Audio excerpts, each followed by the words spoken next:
Hola a todos. Esta noche empezamos con algo decididamente más oscuro. Un viaje a las sombras de la historia, a una época en la que los monstruos no solo existían en los cuentos de hadas, sino que caminaban entre nosotros, a menudo vistiendo las ropas de la nobleza o escondiéndose a plena vista. Nos adentramos en el aterrador mundo de los asesinos en la serie de la Edad Media. Olvidaos de los detectives con perfiles psicológicos y las luces de neón de las salas de interrogatorios. La verdad, en aquellos tiempos, era mucho más sucia, brutal y a menudo quedaba sin resolver, dejando que el miedo se convirtiera en leyenda. Así que, antes de poneros cómodos, tomad un momento para darle a me gusta al vídeo y suscribiros, pero solo si realmente disfrutáis de lo que hago aquí. Y decidme en los comentarios desde dónde nos están viendo y qué hora es para vosotros. Siempre es fascinante ver quién se une a nosotros desde todas partes del mundo. Ahora bajad las luces, quizás se encendió un ventilador para ese suave zumbido de fondo. Y dejémonos llevar juntos en el viaje de esta noche. Imagina por un momento que eres un campesino en la Francia del siglo XV. La vida ya es bastante sombría. Trabajas de sol a sol, tu dieta consiste principalmente en pan duro y desesperación. Y tu señor feudal probablemente te ve como una herramienta agrícola ligeramente más inteligente que un buey. Pero últimamente hay un nuevo miedo que se arrastra por los pueblos, un terror susurrado junto al fuego. Los niños están desapareciendo. No uno ni dos, sino docenas. Simplemente se desvanecen de los campos, de los caminos, de sus propias casas. No hay notas de rescate, no hay demandas. Solo un silencio vacío y el creciente pánico de que una bestia sobrenatural, un demonio, acecha en el bosque. Pero el monstruo no es un lobo ni un espectro. Es un hombre. Y no un hombre cualquiera. Es uno de los hombres más ricos y poderosos de Francia. Un héroe de guerra condecorado que luchó valientemente junto a Juana de Arco. Su nombre es Gilles de Rais, barón, mariscal de Francia y, en secreto, uno de los asesinos en serie más prolíficos y depravados de la historia. A plena luz del día es un noble, una mecenas de las artes que organiza obras de teatro extravagantes y banquetes lujosos. Pero al caer la noche, su castillo se transforma en un matadero. Atrae a niños, principalmente varones, a su fortaleza con promesas de trabajo, comida o simplemente curiosidad. Una vez dentro, las puertas se cierran y nunca más se les vuelve a ver. Lo que sucedió en esas cámaras de piedra desafiaba la descripción. Años más tarde, durante su juicio, los testimonios revelarían horrores de tortura, rituales sádicos y un sadismo que iba más allá de la mera matanza. Gilles no solo mataba, profanaba, experimentaba, buscando algún tipo de placer oscuro o conocimiento prohibido en la aniquilación de la inocencia. Y durante años, nadie se atrevió a detenerlo. ¿Quién iba a acusar a un héroe nacional? ¿A un hombre cuya riqueza y conexiones lo hacían intocable? La iglesia miraba hacia otro lado. Los funcionarios locales estaban demasiado asustados o sobornados. Así que las desapariciones continuaron, convirtiéndose en parte del sombrío folclore de la región. Los padres advertían a sus hijos que no se acercaban a los castillos del barón, pero en un mundo de pobreza, una promesa de comida o una moneda de plata era a menudo un señuelo demasiado fuerte para resistir. El monstruo no vivía en el bosque, vivía en un castillo, comía en mesas de roble y era saludado con reverencias en la calle. Y esa, quizás, era la parte más aterradora de todas. La historia de Gilles de Rais no comienza en la oscuridad, sino en la gloria, lo que hace su caída aún más impactante. Nacido en 1404 en el seno de una de las familias más influyentes de Bretaña, heredó una vasta fortuna y extensas tierras a una edad temprana. Era inteligente, culto y entrenado en el arte de la guerra. Cuando la Guerra de los 100 Años se recrudeció, Gilles respondió a la llamada. Se unió al ejército francés y rápidamente se distinguió por su valentía y habilidad táctica. Su momento de mayor gloria llegó cuando fue asignado para luchar junto a una joven campesina que afirmaba tener visiones divinas, Juana de Arco. Gilles se convirtió en uno de sus comandantes de confianza, un protector y camarada de armas durante algunas de las batallas más cruciales de la guerra, incluido el legendario levantamiento del sitio de Orleans. Fue nombrado mariscal de Francia, el más alto honor militar del país, por su servicio. Era un héroe, la encarnación del ideal caballeresco.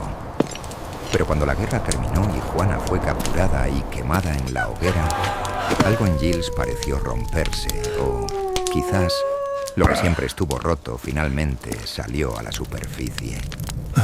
Regresó a sus castillos como un hombre inmensamente rico y profundamente inquieto.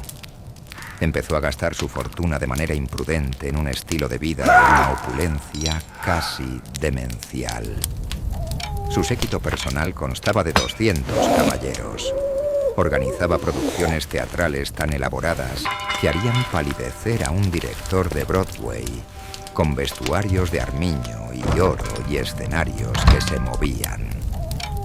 Quemaba dinero, vendiendo sus tierras, pidiendo préstamos exorbitantes y endeudándose hasta un punto que alarmó a su propia familia.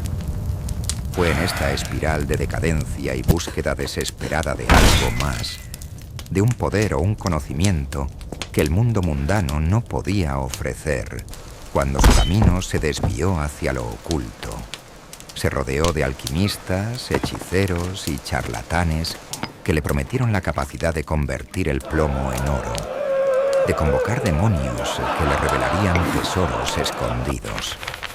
Pero estos rituales requerían sacrificios, ingredientes que no se podían comprar en el mercado local.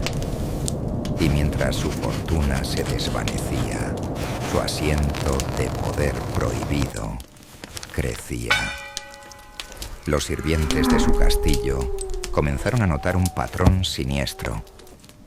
Niños y jóvenes eran traídos al castillo para servir como pajes o actores en sus obras, y luego simplemente desaparecían. Al principio eran pocos, nadie hacía preguntas, pero con el tiempo el número creció. El héroe de guerra se estaba convirtiendo en un depredador, y los mismos muros que una vez simbolizaron su poder y nobleza se estaban convirtiendo en el escenario silencioso de crímenes inimaginables. Un descenso a la locura del que no habría retorno. La espiral descendente de Gilles de Rais se aceleró cuando la alquimia fracasó en reponer su fortuna. Frustrado por la incapacidad de sus hechiceros para producir oro, se convenció de que necesitaba una intervención más directa y oscura. Se sumergió en la demonología, creyendo que si podía invocar a un demonio, podría forzarlo a concederle riqueza, conocimiento y poder ilimitados. Uno de sus principales colaboradores en esta empresa fue un clérigo italiano llamado Francesco Prelati, un hombre que afirmaba tener un demonio personal llamado Varron a su servicio. Juntos, convirtieron las capillas de los castillos de Gilles en laboratorios de magia negra.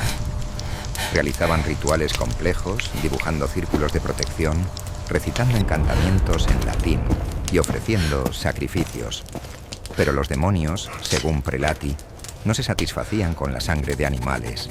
Exigían algo más puro, más potente, las almas de los inocentes. Fue entonces cuando las desapariciones de niños se convirtieron en un sistema. Los secuaces de Gilles, sus propios caballeros y sirvientes, actuaron como cazadores, Recorrían los pueblos y aldeas cercanas, buscando niños vulnerables, hijos de campesinos, huérfanos, vagabundos. Los atraían con promesas de comida, ropa o una vida mejor en el castillo.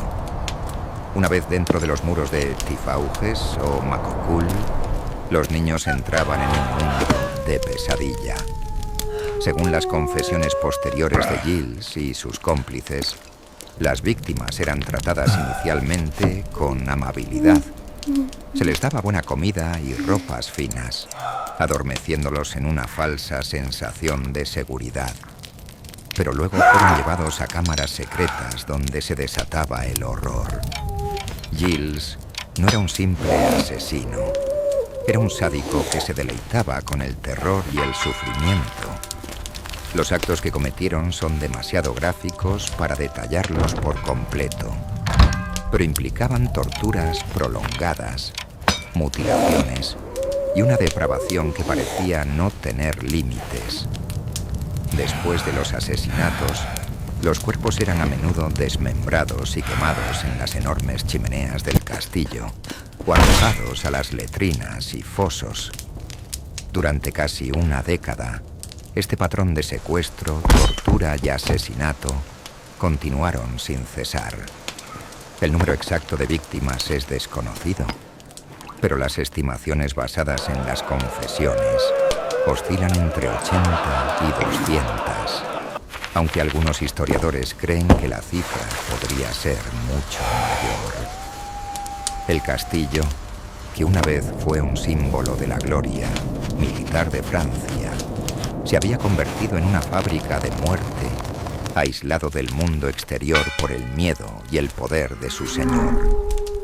Los campesinos susurraban historias de un barba azul, un noble monstruoso que mataba a sus esposas. Una leyenda que algunos creen que fue inspirada por los crímenes de Giles de Rys. Pero durante años, nadie se atrevió a actuar. El héroe de Orleans era intocable, un depredador que se escondía a plena vista, protegido por su fama, su rango y el silencio aterrorizado de quienes sabían la verdad. La caída de un hombre tan poderoso como Giles de Rys no podía ser provocada por el clamor de los campesinos. Requirió un acto de arrogancia monumental por su parte. En 1440, en una disputa por tierras, Giles secuestró a un clérigo, un movimiento increíblemente estúpido que finalmente atrajo la atención de las dos únicas autoridades a las que no podía intimidar por completo: el duque de Bretaña y la Iglesia. El obispo de Nantes, cuya jurisdicción había sido violada, inició una investigación. Al principio se centraba en la herejía y la brujería, los crímenes de los que ya se susurraba. Pero a medida que los investigadores comenzaron a interrogar a los sirvientes y asociados de Giles, la verdadera y horrenda naturaleza de sus actividades salió a la luz. Se emitieron órdenes de arresto y el mariscal de Francia fue detenido junto con sus principales cómplices. El juicio fue un espectáculo. Se celebró un tribunal eclesiástico por los crímenes contra la fe y un tribunal civil por los asesinatos. Inicialmente, Giles se mostró desafiante, invocando su estatus de noble y negándose a reconocer la autoridad de la corte. Pero la evidencia era abrumadora. Sus propios hombres, enfrentados a la tortura, confesaron todo, describiendo con detalles espeluznantes los secuestros, las torturas y los asesinatos. Lo más condenatorio fue el descubrimiento de restos humanos en sus castillos. Se encontraron fragmentos de huesos y calaveras en fosas, chimeneas y letrinas, evidencia física que corroboraba los testimonios. Finalmente, bajo la amenaza de la tortura, el propio Giles de Rys se derrumbó y confesó. Su confesión fue pública, detallada y, según los informes, llena de un remordimiento teatral. Lloró, pidió perdón a los padres de sus víctimas y se presentó como un pecador arrepentido que buscaba la salvación. El 26 de octubre de 1440, Gilles de Rais fue condenado a muerte. Fue ahorcado y quemado simultáneamente en Nantes. Sus cómplices corrieron la misma suerte. El héroe de guerra, el noble extravagante, el monstruo de los cuentos de hadas, había sido finalmente llevado ante la justicia. Su historia se convirtió en una advertencia, un cuento macabro sobre cómo el poder absoluto puede corromper absolutamente. El caso dejó una cicatriz indeleble en la psique medieval. Demostramos que los monstruos no siempre llevaban garras y colmillos. A veces llevaban armaduras brillantes y escudos de armas nobles. Y aunque su nombre se desvaneció en la infamia, los susurros sobre el ogro del castillo, la barba azul que se llevaba a los niños, perduraron, un eco oscuro de los crímenes reales que inspiraron la leyenda. Ahora viajamos hacia el este, al Sacro Imperio Romano Germánico del siglo XVI. Una tierra de caos, agitación religiosa y una violencia tan endémica que la vida humana era a menudo barata. En este crisol de brutalidad surgió una figura cuya leyenda es tan grotesca que parece arrancada de una pesadilla. Su nombre era Peter Niers, y aunque no era un noble como Gilles de Rais, su reputación como bandido, hechicero y asesino en masa lo convirtió en uno de los hombres más temidos de su tiempo. Niers operó durante más de una década, principalmente en las zonas rurales de Alemania. No era un asesino solitario. A menudo lideraba una banda de proscritos que aterrorizaba a los viajeros en los caminos solitarios que serpenteaban entre pueblos y ciudades.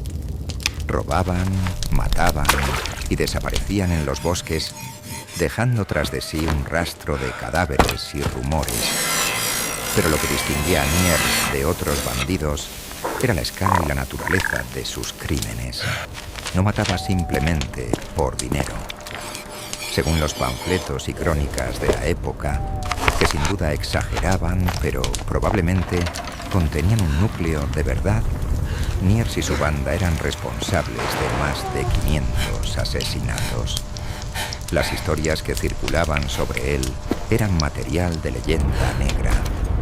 Se decía que era un practicante de la magia negra, un hechicero que utilizaba partes de sus víctimas para crear objetos mágicos. La acusación más persistente y horrenda era la de canibalismo. Los rumores afirmaban que Niers y sus seguidores se comían partes de sus víctimas, especialmente los corazones, en rituales oscuros. La historia más infame asociada con él era el uso de fetos.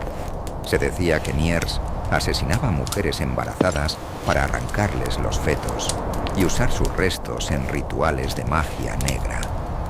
Supuestamente, creía que la carne y la grasa de un feto no nacido podían usarse para crear velas mágicas que otorgaban invisibilidad o para fabricar pociones que le daban una fuerza sobrehumana. Estas historias, por supuesto, deben tomarse con cautela. La Europa del siglo XVI estaba obsesionada con la brujería y el satanismo, y las acusaciones de canibalismo y magia negra eran a menudo armas de propaganda para demonizar a los criminales. Sin embargo, la persistencia y los detalles específicos de estas acusaciones sugieren que Niers era un hombre cuya crueldad iba mucho más allá del simple bandidaje. Era visto no solo como un criminal, sino como un monstruo, un agente del diablo que profanaba los cuerpos de sus víctimas para obtener poder sobrenatural. Durante años, eludió la captura, utilizando su conocimiento del terreno y, según la leyenda, sus poderes mágicos para desaparecer sin dejar rastro. Su nombre se convirtió en sinónimo de terror en el campo alemán. Un hombre del saco real para una época que ya estaba plagada de miedos muy reales. Peter Niers no era solo un asesino, era una encarnación del mal, un hombre cuya leyenda se alimentaba del miedo primordial a la oscuridad, al bosque y a lo que acecha justo más allá de la vista. La carrera de terror de Peter Niers llegó a su fin en 1551. Después de años eludiendo a las autoridades, finalmente fue capturado y llevado a la ciudad de Neumarkt para ser juzgado. El juicio, como era común en la época para criminales de su notoriedad, no fue tanto un proceso legal como un preludio a una ejecución pública diseñada para ser lo más doloroso y ejemplarizante posible.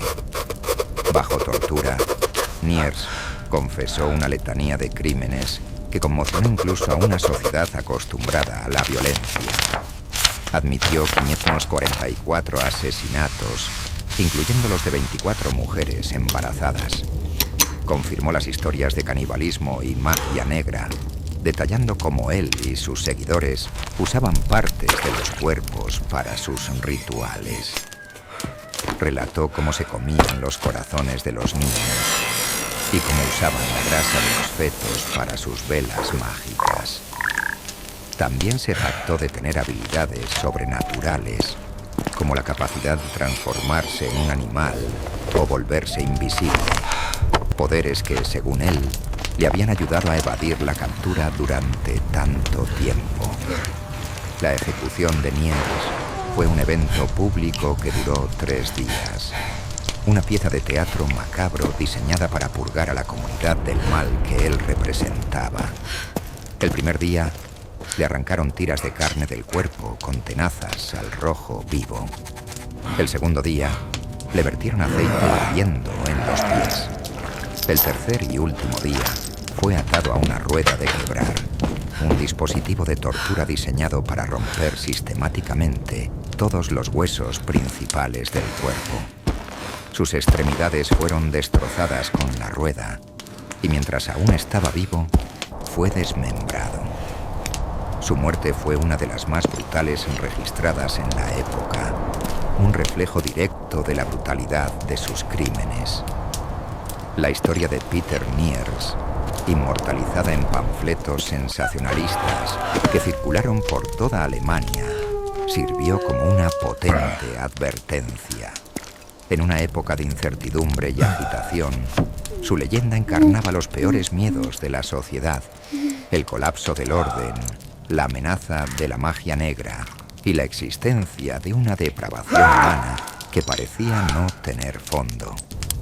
A diferencia de Gilles de Rais, cuya historia es la de un noble caído, la de Niers es la de un monstruo surgido de las grietas de la sociedad, un proscrito que abrazó el caos y se convirtió en una leyenda de terror.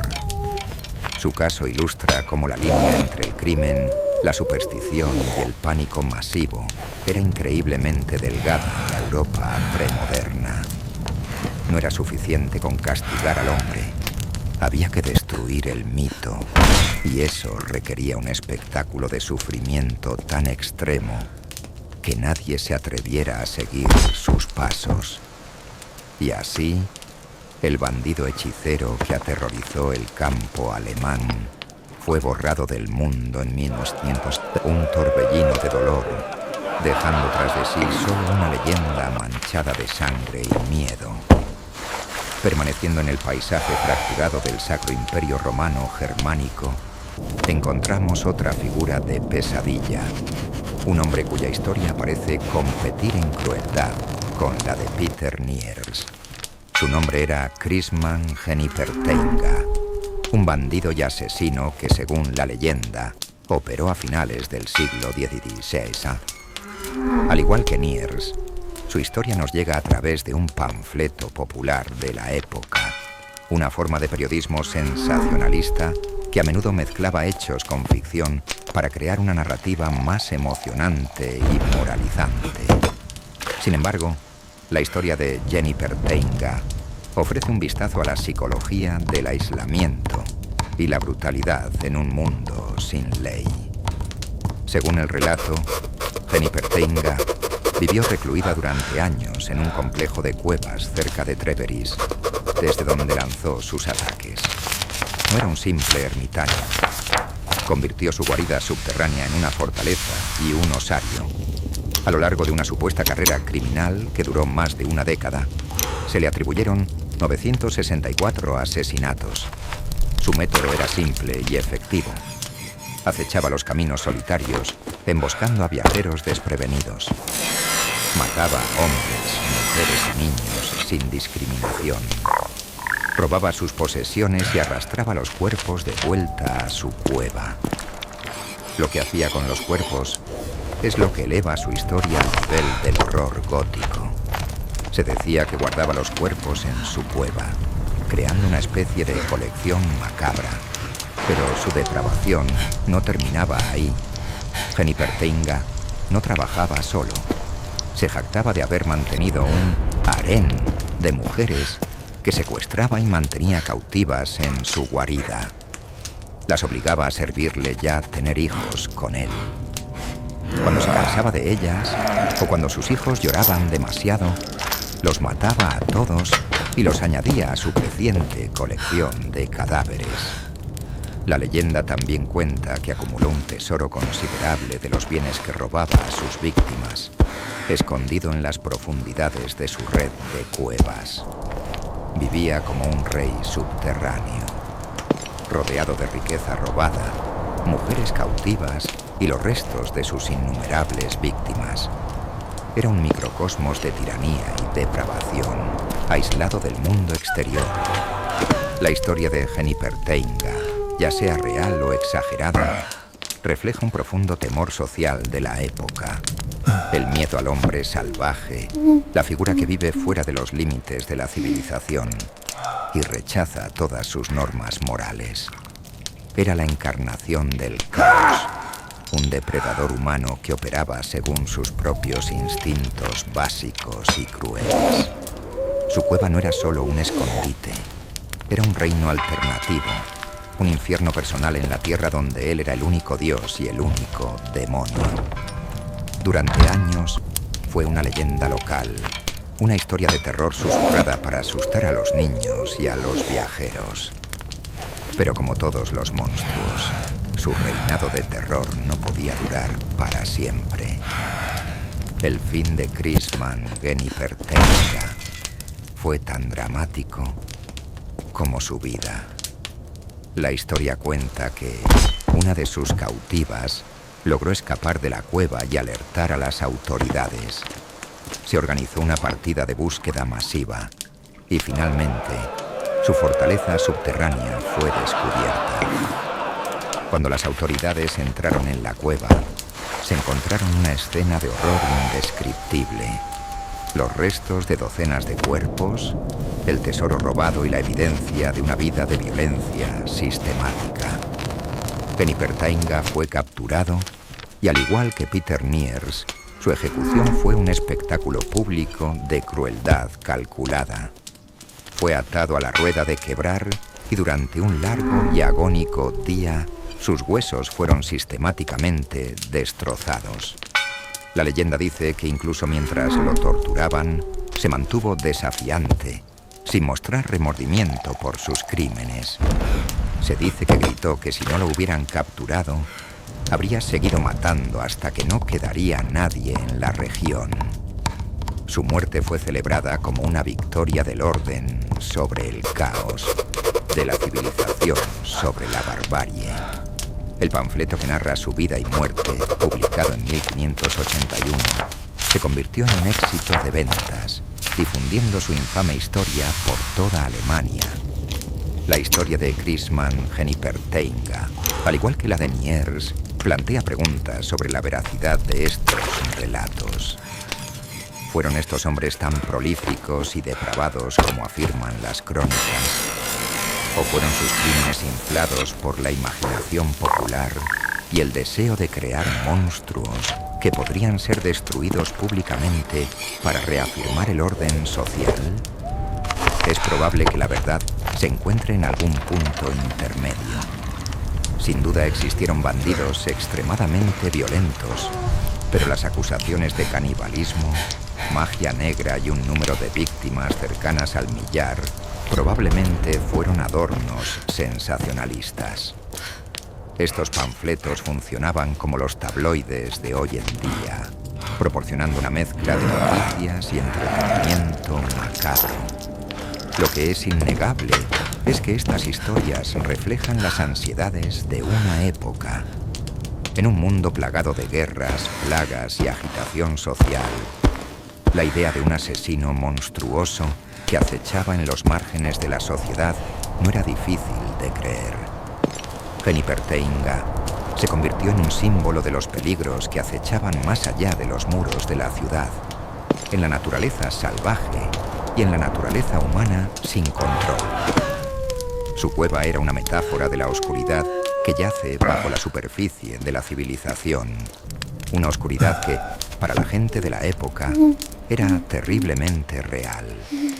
Dejamos las tierras alemanas y viajamos a las brumosas y salvajes costas de la Escocia del siglo XV o XVI, donde nos encontramos con la leyenda más famosa y espantosa de todas, la historia de Sonny Bean y su clan caníbal.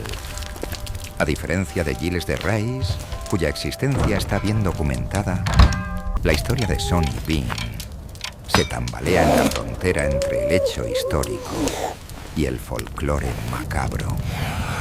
La mayoría de los historiadores hoy en día creen que la historia es probablemente un mito, una invención posterior para demonizar a los escoceses o simplemente un buen cuento de terror.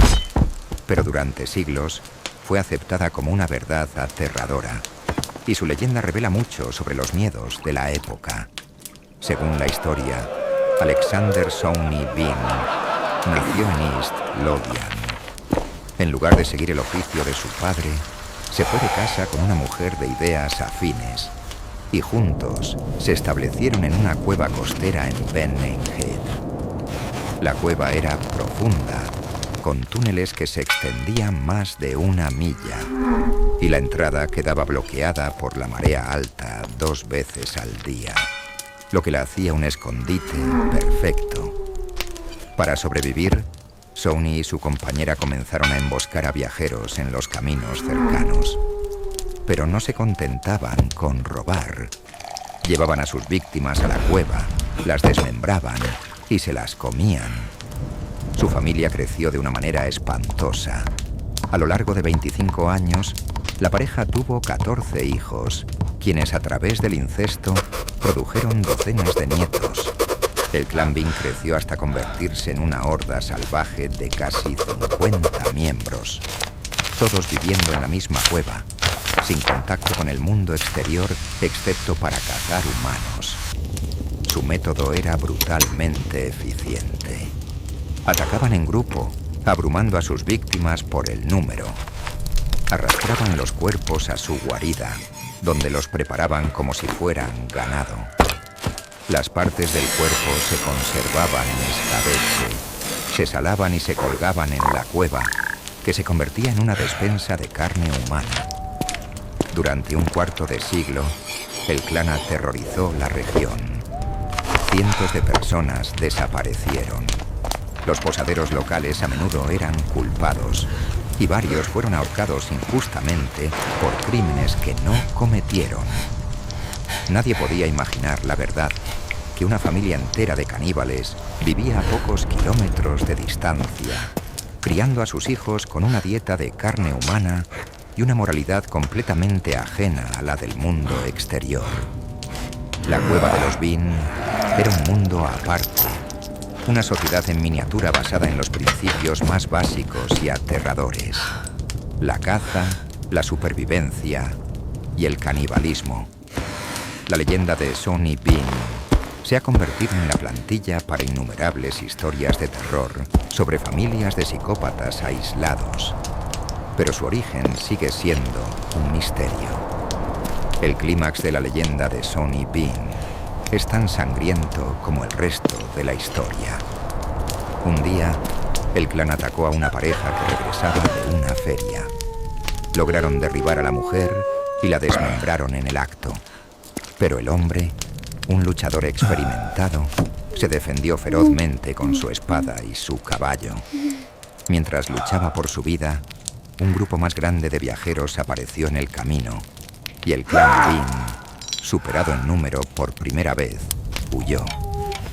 El superviviente, conmocionado y cubierto de sangre, fue llevado ante las autoridades y contó su increíble historia. El rey, que según algunas versiones era Jacobo VI de Escocia, se tomó el asunto tan en serio que organizó una cacería humana masiva. Con un ejército de 400 hombres y sabuesos, el rey lideró la búsqueda a lo largo de la costa. Finalmente, los perros rastreadores encontraron la entrada a la cueva de los Bean. Cuando los soldados entraron, con antorchas en alto, se encontraron con una escena de pesadilla. Las paredes de la cueva estaban adornadas con restos humanos colgados, miembros en escabeche y pilas de huesos. El clan Bean, sorprendido en su guarida, no ofreció resistencia. Fueron capturados todos, hombres, mujeres y niños. La justicia que se les aplicó fue tan salvaje como sus crímenes. No hubo juicio. Fueron considerados infrahumanos, no merecedores de un proceso legal.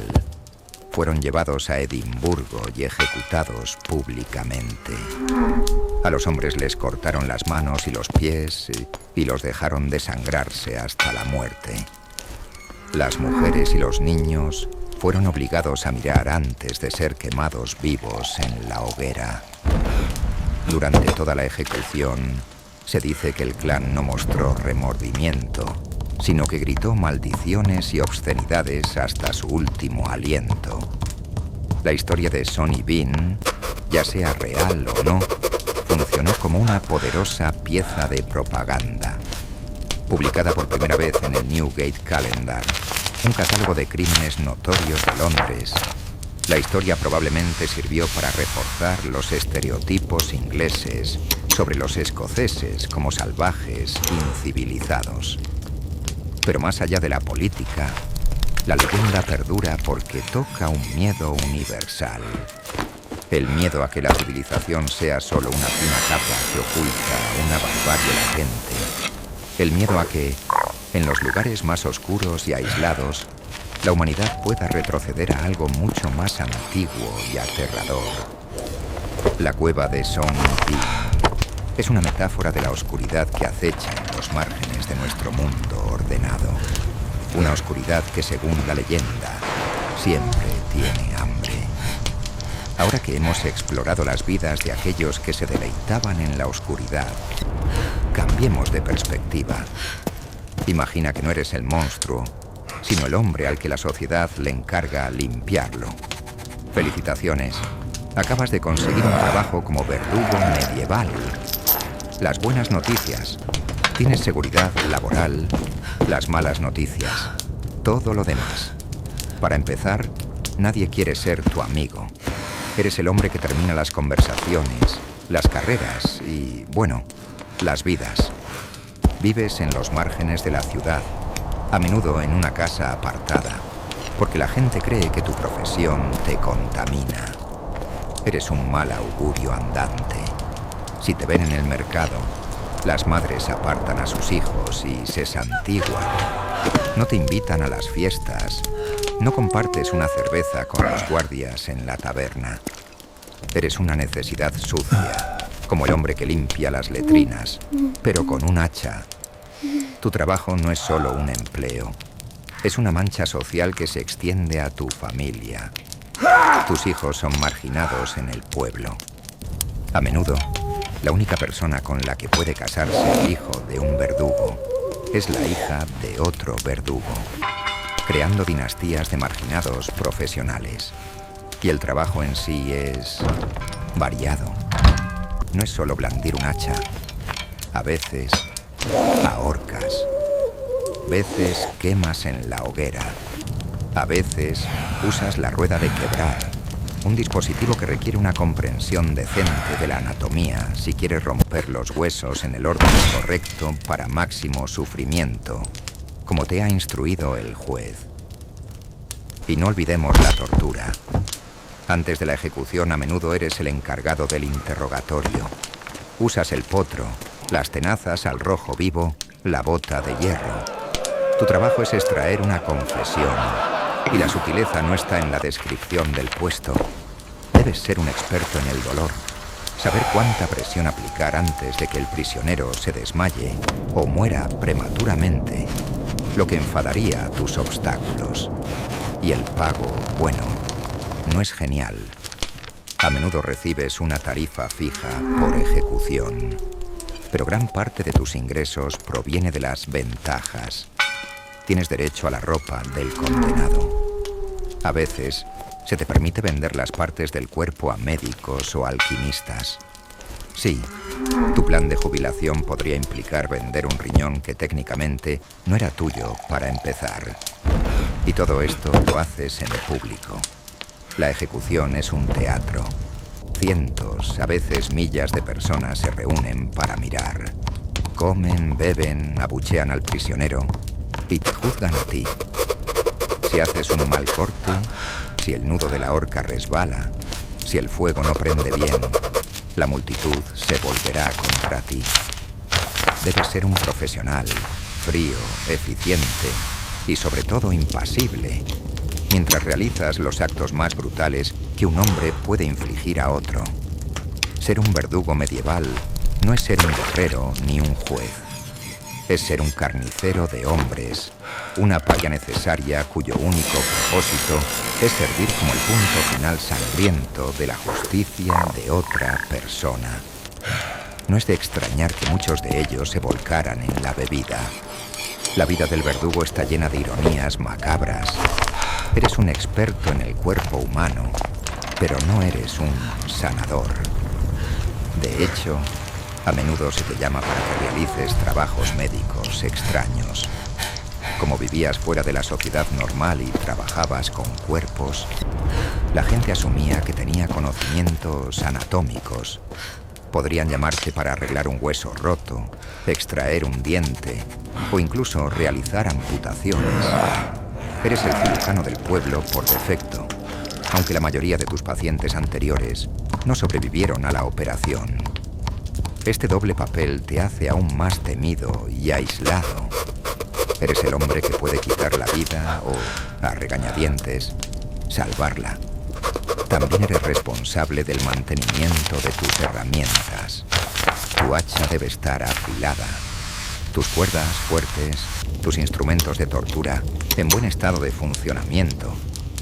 Pasas tus tardes en un taller que huele a metal, cuero y miedo, asegurándote de que todo esté listo para el próximo cliente. Y luego está el aspecto psicológico. Como es volver a casa después de un día de trabajo que implicó desmembrar a un hombre en la plaza del pueblo. ¿Cómo miras a tus hijos a los ojos? La mayoría de los verdugos desarrollaron un desapego profesional, una dureza emocional necesaria para sobrevivir. Veían a los condenados no como personas, sino como tareas, un trabajo que hacer. Pero la tensión debía ser inmensa, y si te equivocabas, las consecuencias eran graves.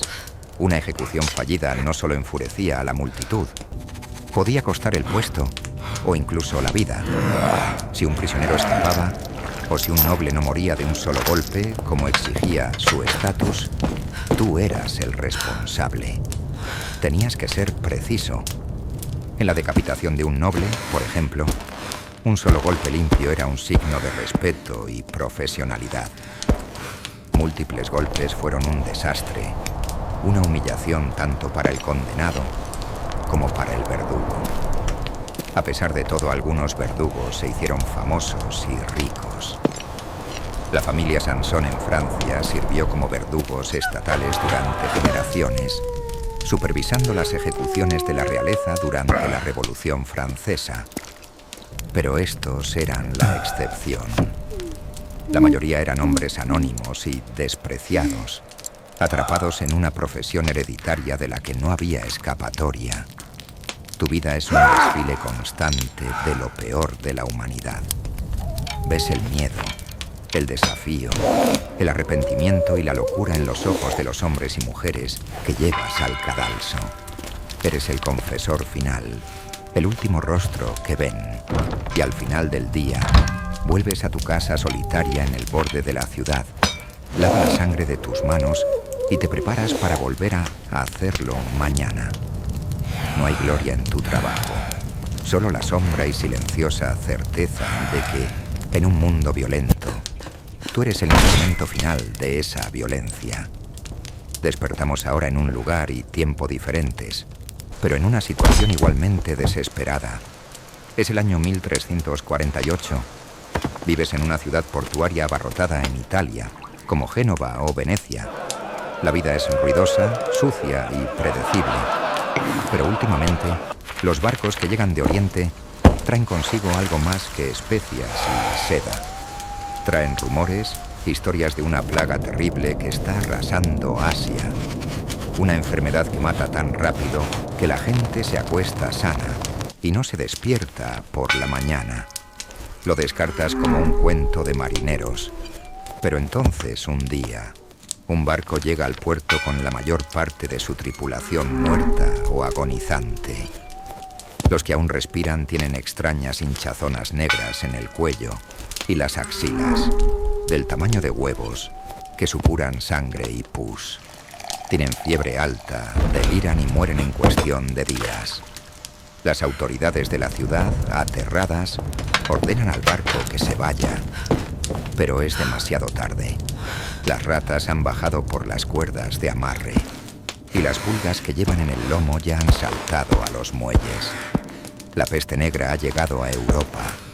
Al principio es solo un goteo, un estibador enfermo. Luego su familia, luego sus vecinos. La enfermedad se propaga como un incendio en un pajar. La gente empieza a desarrollar los mismos bubones negros y dolorosos que dan nombre a la peste bubónica. Pronto, algunos empiezan a toser sangre. Esta es la peste neumónica, una forma aún más mortal que se propaga por el aire. Ahora ni siquiera necesitas que te pique una pulga, solo tienes que respirar cerca de alguien infectado. El pánico se apodera de la ciudad. Los médicos no tienen respuestas. Pruebe sangrías, purgas y remedios a base de hierbas. Nada funciona. Algunos médicos, envueltos en extraños trajes con máscaras en forma de pico llenas de hierbas aromáticas, caminan por las calles como pájaros de la muerte. Pero son impotentes. La gente empieza a huir. Los ricos a sus fincas en el campo, los pobres a cualquier lugar que puedan. Pero a menudo llevan la enfermedad con ellos. La sociedad empieza a desmoronarse. Los vecinos se evitan. Los padres abandonan a sus hijos enfermos. Los cuerpos se apilan en las calles porque los enterradores están muertos o demasiado asustados para recogerlos. Se cavan fosas comunes, enormes zanjas donde los cuerpos son arrojados sin ceremonia, capa sobre capa. El hedor de la muerte lo impregna todo. Y en medio de todo esto, estás tú, tratando de sobrevivir. Cada día es una lotería. La persona con la que hablaste ayer estaba infectada. La rata que viste en tu cocina llevaba la plaga. El aire que respiras te está matando lentamente. La vida se reduce a un miedo constante y a una pregunta que te haces cada mañana al despertar. ¿Seré el próximo? A medida que la peste negra se extiende por tu ciudad, la desesperación da paso a la locura y la búsqueda de chivos expiatorios. Si Dios ha enviado esta plaga, debe ser un castigo por los pecados de la humanidad. Y si es un castigo, alguien debe tener la culpa. La paranoia se vuelve tan contagiosa como la propia enfermedad. Los rumores vuelan. Algunos dicen que los leprosos están envenenando los pozos. Otros culpan a los extranjeros. Pero el objetivo más común y trágico son las comunidades judías. Se difunden historias falsas de que los judíos han conspirado para destruir la cristiandad envenenando el agua. La histeria colectiva estalla en violencia. En ciudades de toda Europa, turbas enfurecidas atacan los barrios judíos, masacrando a millas de personas. Los queman vivos en sus sinagogas, los torturan para que confiesen crímenes que no cometieron. Es una de las peores olas de antisemitismo de la historia medieval, nacida del miedo y la ignorancia. Mientras tanto, surgen nuevos movimientos religiosos extremos. Grupos de flagelantes viajan de pueblo en pueblo, azotándose las espaldas con látigos con puntas de metal en actos públicos de penitencia. Creen que si imitan el sufrimiento de Cristo, Dios perdonará a la humanidad y detendrá la plaga. Desfilan por las calles, cantando himnos sombríos mientras la sangre corre por sus espaldas. Un espectáculo de fervor macabro que a menudo solo ayuda a propagar más la enfermedad. Tu vida diaria se ha vuelto irreconocible. El mercado está vacío. La iglesia, que debería ser un lugar de consuelo, es ahora uno de los lugares más peligrosos, ya que la gente se agolpa para rezar y se infecta mutuamente. Las leyes se desmoronan. Los robos y la anarquía aumentan a medida que la gente se vuelve más desesperada. Te encierras en tu casa, si tienes una, tapando las ventanas y rezando. Pero el hambre es un problema tan grande como la plaga. Con los agricultores muertos y las rutas comerciales interrumpidas, la comida escasea. Tienes que elegir entre morir de hambre en tu casa o arriesgarte a la infección para buscar comida. Es una elección imposible. La plaga no solo está matando a la gente, está matando a la propia civilización. Las estructuras de poder, la fe, la comunidad, todo se está desintegrando bajo el peso de una muerte masiva e incomprensible. Ves a tus vecinos, a tus amigos, a tu familia sucumbir a la enfermedad. Los ves arrastrados en carretas y arrojados a una fosa común. Y te das cuenta de que, en este nuevo mundo, no hay dignidad en la vida ni en la muerte. Solo hay supervivencia, un día a la vez, con la esperanza de que el amanecer no traiga la fiebre y los bubones negros que han sentenciado a tantos que conocías. La plaga continúa durante años, yendo y viniendo en oleadas. Se estima que en unos pocos años, la peste negra mata entre 1/3 y la mitad de la población de Europa. Millones de personas. Es una catástrofe demográfica de una escalada nunca antes vista. Pero de alguna manera, tú sobrevives. Quizás tenías una inmunidad natural. Quizás simplemente tuviste suerte. Sales de tu casa a un mundo cambiado para siempre. El paisaje social y económico ha sido completamente alterado. Con tantos trabajadores muertos, la escasez de mano de obra es extrema. Esto, irónicamente, mejora la situación de los campesinos y trabajadores supervivientes como tú. De repente, tu trabajo es valioso. Los señores feudales, desesperados por cosechar sus campos, se ven obligados a ofrecer mejores salarios y condiciones. El sistema feudal, que había dominado Europa durante siglos, empieza a resquebrajarse. Los campesinos tienen más poder de negociación, más movilidad. Algunos compran sus propias tierras. El viejo orden se está muriendo y uno nuevo está naciendo de las cenizas de la plaga. La Iglesia también ha sufrido un duro golpe. Su incapacidad para explicar o detener la plaga ha hecho que muchos pierdan la fe. La gente se vuelve más cínica o busca formas de espiritualidad más personales. El poder y el prestigio del papado disminuyen. La atmósfera cultural también cambia. El arte y la literatura se vuelven más oscuros, obsesionados con la muerte y la fugacidad de la vida. El tema del memento mori, recuerda que morirás, se vuelve omnipresente. Las danzas macabras, representaciones de esqueletos bailando con personas de todas las clases sociales, desde el papa hasta el campesino, se convierten en un motivo artístico popular, un recordatorio de que la muerte es el gran igualador. Has sobrevivido a la peor catástrofe de la historia de tu continente, pero estás marcado por ella. Has visto lo peor de la naturaleza y de la naturaleza humana. Has visto cómo la civilización puede desmoronarse en un abrir y cerrar de ojos. El mundo que conocías ha desaparecido y el que queda es más pequeño, más vacío, pero también lleno de nuevas y extrañas oportunidades.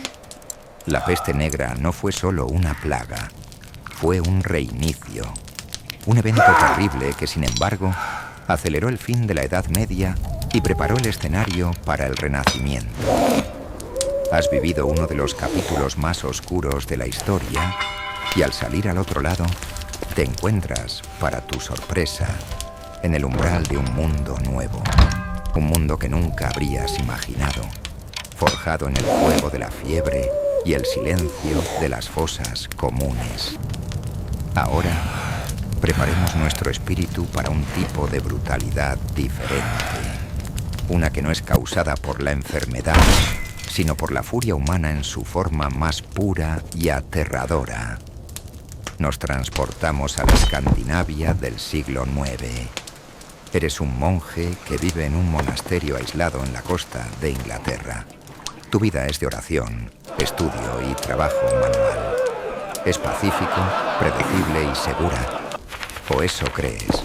Un día, mientras copias manuscritas, oyes un grito desde la atalaya. En el horizonte aparecen barcos. Barcos largos y estrechos con proas talladas en forma de cabezas de dragón. Son barcos que nunca has visto antes. Mientras observa, desembarcan hombres. Hombres altos, barbudos, armados con hachas y espadas. No son comerciantes. Ningún hijo peregrino.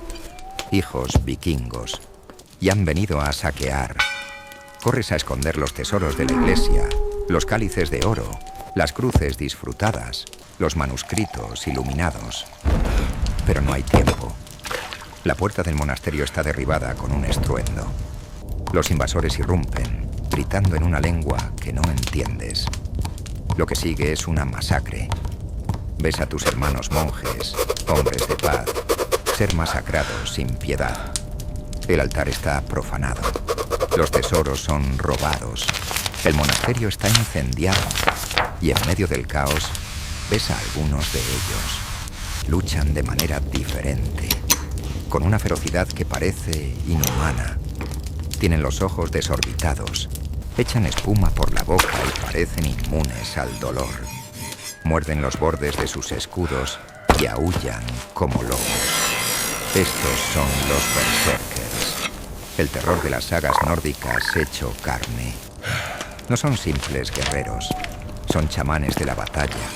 Guerreros sagrados que entran en un estado de trance furioso antes de la lucha.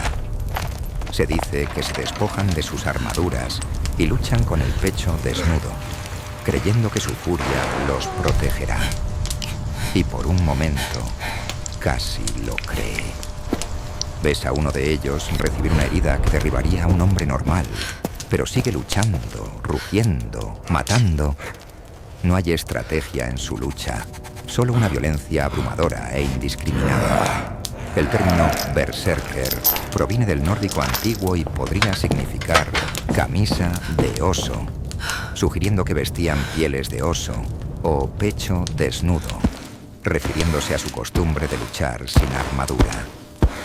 Sea cual sea el origen, su reputación era legendaria. Las sagas los describen como guerreros de élite, a menudo al servicio de los reyes, que podían canalizar el espíritu de animales salvajes como osos o lobos.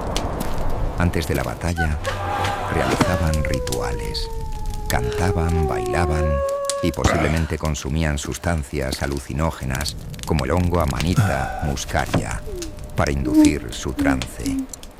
Una vez que la furia del Berserker Gang, se apoderaba de ellos, se volvían increíblemente fuertes y resistentes al dolor. Pero también perdieron todo el control. No distinguían entre amigos y enemigos, atacando a todo lo que se movía. Eran un arma de doble filo, tan peligrosos para los suyos como para el enemigo. El berserker que ves ante ti es una fuerza de la naturaleza. No lucha con la fría disciplina de un soldado romano. Lucha con la furia elemental de una tormenta. Es la encarnación de la guerra en su forma más primitiva y aterradora. Y mientras te escondes, rezando para que no te vea, te das cuenta de que no te enfrentas a hombres, sino a algo mucho más antiguo. La furia desatada, el caos con un hacha en la mano. La imagen del berserker vikingo, un guerrero semidesnudo y aullador, ha sido romantizada en la cultura popular. Pero la realidad de su existencia era probablemente mucho más compleja y menos sobrenatural. Los historiadores y psicólogos modernos han propuesto varias teorías para explicar el fenómeno del Berserkergang. Una teoría popular es el uso de drogas. Como se mencionó, el hongo alucinógeno Amanita muscaria o el beleño, una planta con propiedades psicoactivas, podría haber sido utilizada para inducir un estado de trance y agresividad. Estas sustancias pueden causar delirio, alucinaciones y una disminución de la sensación de dolor, lo que encajaría con las descripciones de las sagas. Otra posibilidad es que la furia del berserker fuera una forma de autohipnosis o un trastorno psicológico. En una sociedad guerrera que glorificaba la batalla, algunos individuos podrían haber sido condicionados desde una edad temprana para entrar en un estado de furia disociativa en combate. Podría haber sido una forma de lo que hoy llamaríamos trastorno de estrés postraumático, pero canalizado hacia la agresión. También existe la posibilidad de que fuera una actuación teatral. Los berserkers podrían haber sido guerreros que cultivaban deliberadamente una reputación de ferocidad para intimidar a sus enemigos.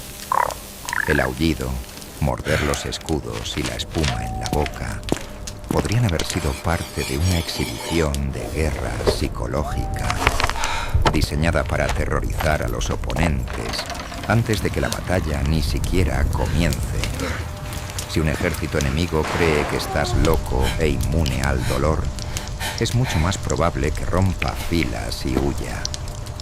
Con el tiempo, a medida que la sociedad escandinava se cristianizaba y se centralizaba bajo reyes más poderosos, los berserkers pasaron de ser guerreros de élite a ser un problema. Su violencia incontrolable y su negativa a someterse a la ley los convirtieron en proscritos. Las leyes medievales islandesas y noruegas finalmente los prohibieron.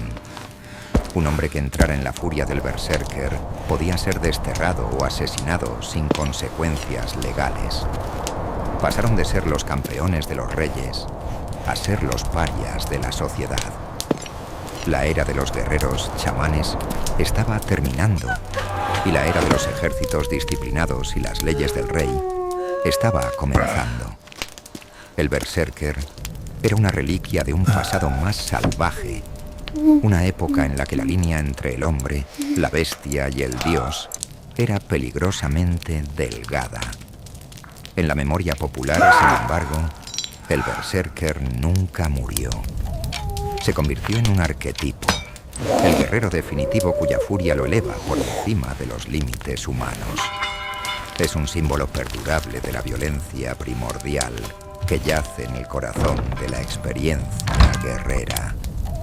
Y aunque la verdad detrás de su furia puede ser más mundana de lo que sugieren las leyendas, su impacto en el campo de batalla y en la imaginación de sus enemigos fue innegablemente real y absolutamente aterrador. Dejemos la fría Escandinavia y viajemos al sur, al calor y el polvo de la antigua Roma. Es el siglo I DC y te encuentras en una situación que no le desearías a tu peor enemigo. Eres un prisionero de guerra, un esclavo o un criminal condenado. y has sido comprado por un lanista, un entrenador y propietario de gladiadores. Tu vida anterior ha terminado. Ahora perteneces a la arena. Tu nuevo hogar es el Ludus, la escuela de gladiadores. No es una escuela en el sentido educativo. Es una prisión y un campo de entrenamiento brutal. Vives en una celda pequeña, compartida con otros hombres desesperados de todas partes del imperio. Tu día comienza antes del amanecer. El entrenamiento es agotador y está diseñado para convertirte en una máquina de matar eficiente y entretenida. Practicas durante horas bajo un sol abrasador, manejando armas de madera pesadas para desarrollar tu fuerza. Te enseñarán a luchar en uno de los estilos de gladiador específicos. Quizás seas un retiarius con una roja y un tridente, ágil y rápido. O un secutor con un escudo grande y una espada corta, persiguiendo al retiarius. O un murmillo con un casco con cresta de pez y un gran escudo rectangular. Cada estilo tiene sus propias fortalezas, debilidades y armas. El entrenamiento no es solo físico, es psicológico. Te despojan de tu identidad. Se te da un nuevo nombre. Se te enseña a obedecer sin cuestionar. Pero también se te inculca un extraño código de honor. Se espera que luches con valentía y que mueras con dignidad si eres derrotado.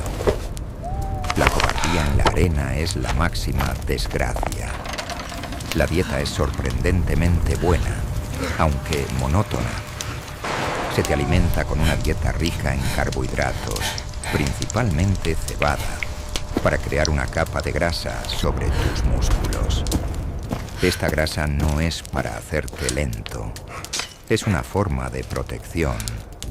Un corte superficial en un hombre gordo podría no alcanzar un músculo o un órgano vital, lo que permite que la pelea continúe por más tiempo y sea más sangrienta, para el deleite de la multitud.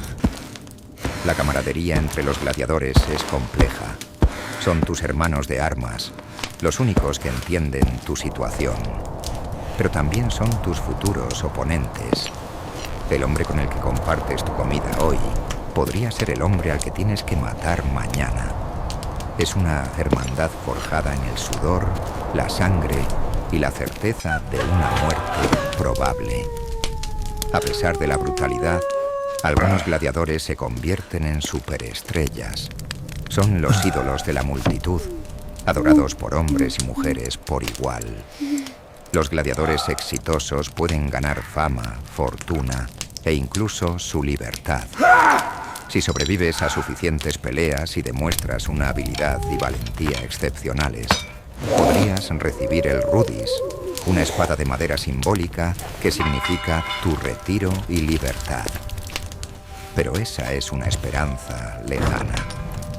La mayoría de los gladiadores mueren en la arena o a causa de sus heridas. Tu vida es un espectáculo y tu muerte es el gran final. Y mientras entrenas, con el sonido del acero contra el acero y los gritos de los entrenadores resonando en tus oídos, sabes que cada día te acercas más al momento en que las puertas de la arena se abrirán y caminarás sobre la arena caliente para enfrentarte a tu destino. El día del combate ha llegado. Eres conducido desde el Ludus al anfiteatro, al Coliseo si estás en Roma, o a una de las docenas de arenas más pequeñas repartidas por el imperio. El ruido es ensordecedor. Decenas de millas de espectadores, desde senadores hasta plebeyos, llenan las gradas, gritando, apostando y bebiendo. El aire huele a sudor, vino y sangre. Antes de las peleas principales, hay entretenimientos preliminares, las venaciones o cazas de animales, donde los hombres luchan contra bestias exóticas como leones, tigres y osos, importados de los rincones más lejanos del imperio. Luego vienen las ejecuciones públicas de criminales, a menudo de formas horribles y teatrales. Todo esto está diseñado para calentar a la multitud. para aumentar su semilla de sangre. Finalmente, es tu turno. Desfilas en la arena con los otros gladiadores en la pompa, la procesión de apertura. La multitud ruge. Lanzas el saludo tradicional al palco del emperador o del magistrado que patrocina los juegos. Ave, Caesar, morituri te salutan. Salve, César, los que van a morir te saludan. Entonces las puertas se cierran. Estás solo en la arena con tu oponente. El árbitro da la señal. La lucha comienza. La arena es un torbellino de movimiento, polvo y sonido. Cada movimiento es un cálculo de vida o muerte. Buscas una apertura, bloqueas un golpe, esquivas un ataque. La multitud grita con cada estocada, cada parada. Están sentados de virtus, de la demostración de coraje marcial. No quieren una matanza rápida. Quieren un duelo habilidoso, un drama de vida y muerte jugado para su entretenimiento. Si aquí estás a tu oponente, la multitud ruge. Si estás herido, el dolor es inmenso, pero la adrenalina te mantiene en pie. La arena está manchada con la sangre de los combates anteriores. El sol te ciega. El peso de tu casco y armadura te agota, pero sigues luchando. Finalmente, uno de los dos cae. Si eres tú el derrotado, tu destino está en manos de la multitud. Si has luchado valientemente, el patrocinador de los juegos puede perdonarte la vida, concediéndote la misión. La multitud señalará su deseo con sus pulgares, aunque el famoso gesto del pulgar hacia abajo para la muerte es probablemente una invención de Hollywood. Los historiadores creen que el gesto para la muerte podría haber sido el pulgar hacia arriba o cualquier señal clara. Si te perdonan, eres llevado fuera de la arena para que te curen las heridas. Si no, tu oponente te dará el golpe de gracia. Debes aceptarlo con dignidad, sin gritar ni suplicar. Caes de rodillas, le ofrece tu cuello. Es la muerte de un guerrero, una buena muerte a los ojos de Roma. Si eres el vencedor, te paras sobre tu oponente caído, con el brazo levantado en señal de triunfo. La multitud te aclama. Eres un héroe, por un día. Recibes la palma de la victoria y un premio en metálico. Pero la gloria es efímera. Vuelves al Ludus, a tu celda, a esperar la próxima pelea, el próximo oponente, la próxima vez que tendrás que caminar sobre la arena y enfrentarte a la muerte. Tu vida como gladiador es una paradoja. Eres un esclavo, la propiedad de otro hombre. Pero en la arena, eres un dios. Eres despreciado por la sociedad, pero deseado por las mujeres de la alta sociedad. Tu vida no vale nada, pero tu muerte es el entretenimiento más caro de Roma. Es una existencia brutal, corta y de su extraña manera, gloriosa. Un testimonio de la fascinación de Roma por la vida, la muerte y el espectáculo sangriento que se encuentra en el medio. Ahora nos movemos a través del océano y del tiempo, a un mundo completamente diferente, pero a una situación igualmente aterradora. Te encuentras en el corazón del Imperio Azteca, en la magnífica ciudad de Tenochtitlan, en el año 1500. La ciudad es una maravilla de la ingeniería, construida sobre un lago, con canales como calles y enormes pirámides que se elevan hacia el cielo. Pero tú no estás aquí para admirar la arquitectura. Eres un prisionero de guerra, capturado en una de las guerras floridas de los aztecas. Conflictos rituales cuyo objetivo principal no era conquistar tierras, sino capturar víctimas para el sacrificio. Tu destino está sellado y es uno de los más horribles que se puedan imaginar. Serás sacrificado a los dioses. Para los aztecas el sacrificio humano no era un acto de crueldad por sí mismo. Era una necesidad cósmica. Creían que los dioses se habían sacrificado para crear el mundo y el sol. y que la humanidad tenía la obligación de devolver esa deuda de sangre para mantener el sol en movimiento y evitar que el universo se sumiera en la oscuridad. Tu muerte no es un castigo, es un honor, un regalo para los dioses. O eso te dicen. Pasas tus últimos días o semanas siendo tratado con una extraña mezcla de reverencia y encarcelamiento. Se te da buena comida, pulque, una bebida alcohólica y a veces incluso mujeres. En algunos casos, las víctimas de sacrificio más importantes eran vestidas como el dios al que iban a ser sacrificadas, desfilando por la ciudad y siendo adoradas por la gente. Pero esta es una preparación para la muerte, una engorda ritual antes del matadero. El día del sacrificio, eres conducido a la cima del Templo Mayor, la gran pirámide en el centro de Tenochtitlan. La subida por las empinadas escaleras parece interminable. Abajo, una multitud masiva observa en silencio. En la cima, te esperan los sacerdotes, con sus túnicas manchadas de sangre y su largo cabello enmarañado. Te sujetarán y te colocarán las espaldas sobre una piedra de sacrificio. 4 sacerdotes te sujetan las extremidades, mientras un quinto, el más importante, empuña un cuchillo de obsidiana. La obsidiana, un vidrio volcánico negro, puede afilarse hasta tener un filo más cortante que el acero quirúrgico moderno. El sacerdote te abre el pecho con un corte rápido y preciso. Mete la mano en tu cavidad torácica, arranca tu corazón, que aún tarde, y lo levanta hacia el sol como una ofrenda. Tu cuerpo es entonces arrojado por las escaleras de la pirámide, rodando hasta la base. Abajo, tu cuerpo puede ser desmembrado. La cabeza podría estar colocada en un tzompantli, un estante de calaveras.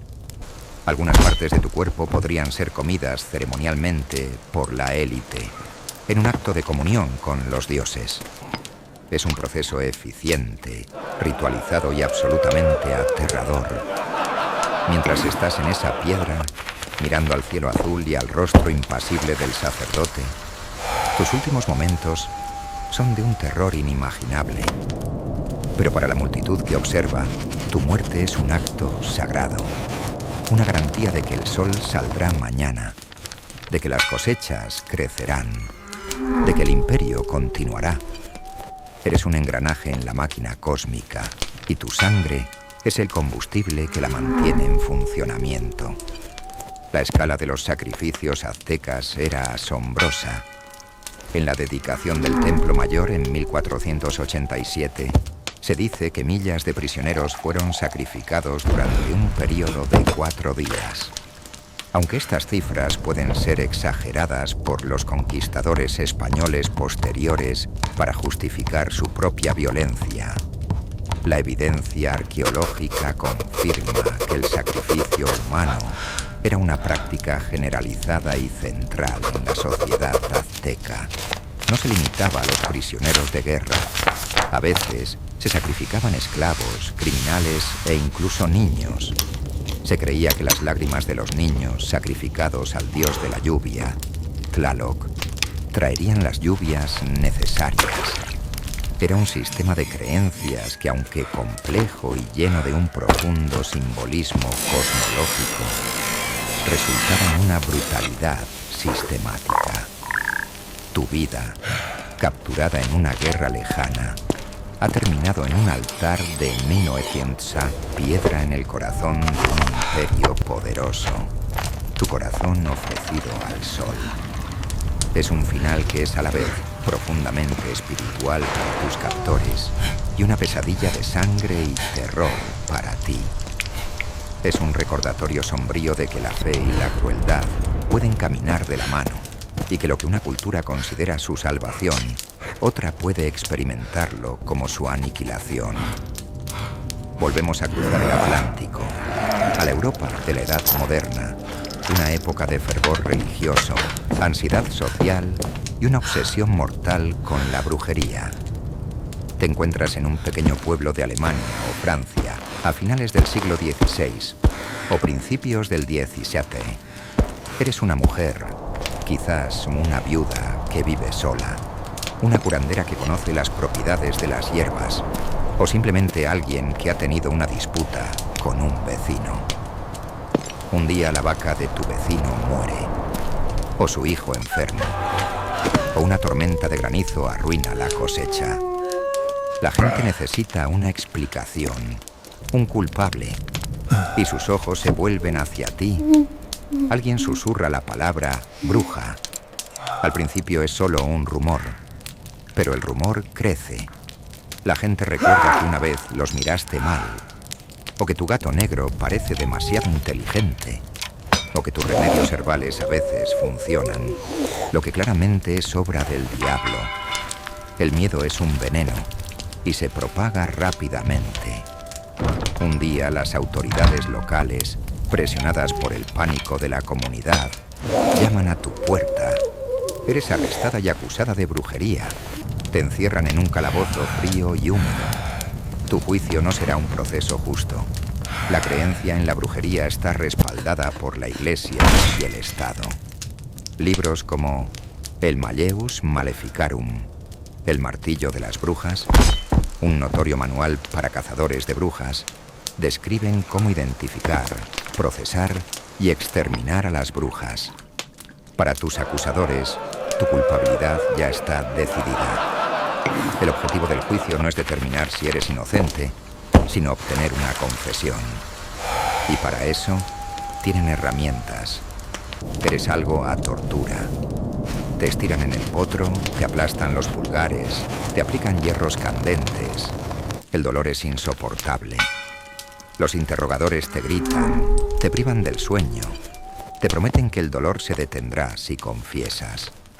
Te preguntan si has hecho un pacto con el diablo, si has volado en una escoba a un aquelarre, si has bailado con demonios y besado al diablo bajo la cola.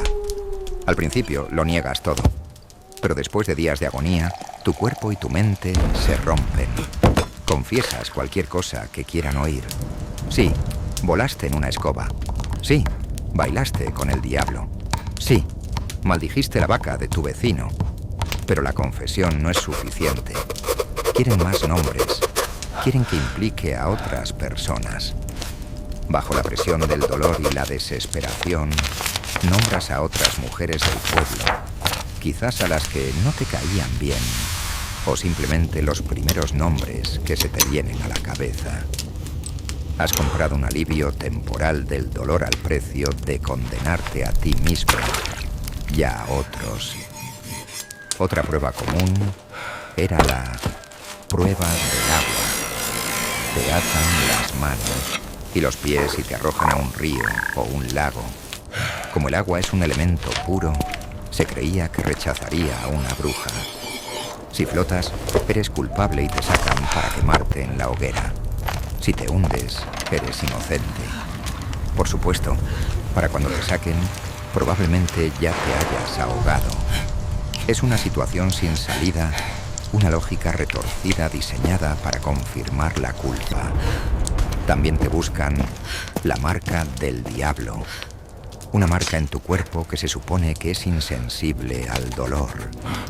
Los inquisidores te pinchan con agujas en busca de un lugar donde no sangres ni sientas dolor. A menudo usaban agujas retráctiles para engañar a los observadores y probar tu culpabilidad. Eres declarada culpable. Tu destino es la hoguera. Eres llevado a la plaza del pueblo, atado a un poste sobre una pila de leña. Toda la comunidad está allí para mirar. El sacerdote reza por tu alma, aunque ya te ha condenado. El fuego se enciende. El humo te ahoga. Las llamas te consumen. Tu muerte es un espectáculo, una advertencia para otros. La caza de brujas europea duró varios siglos y resultó en la ejecución de decenas de millas de personas, la gran mayoría mujeres. Fue un periodo de histeria masiva, alimentado por la superstición, la misoginia y las tensiones sociales.